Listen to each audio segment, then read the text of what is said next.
Selamat pagi, Bu. Perkenalkan, nama saya Tamara Pierdata Bita Sinaga dari NIM 42324042.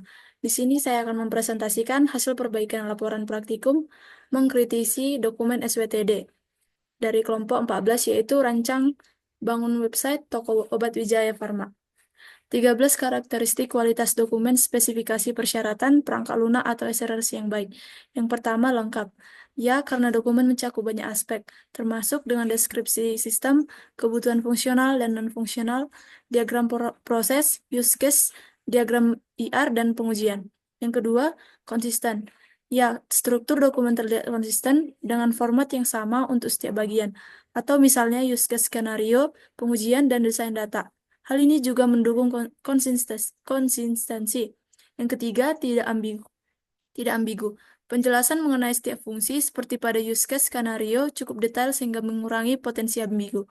Yang keempat, dapat dilacak.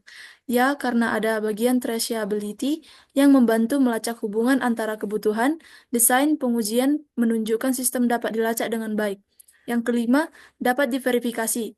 Ya, adanya pengujian dan skrip uji dengan hasil yang didokumentasi mendukung kemampuan verifikasi terhadap kebutuhan.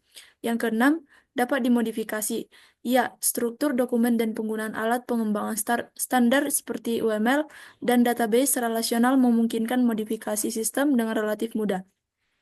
Yang ketujuh, diprioritaskan. Tidak, tidak ditemukannya bagian eksplisit mengenai prioritas kebutuhan.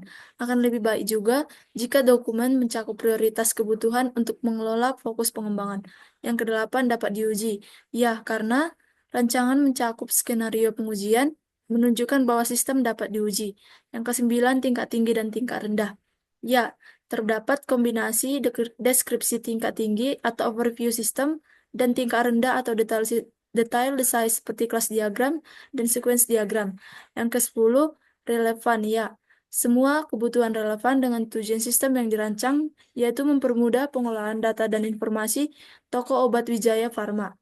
Yang ke-11, dapat dibaca manusia. Ya, dokumen disusun dengan format yang dapat dipahami, terutama oleh pembaca dengan latar belakang teknis.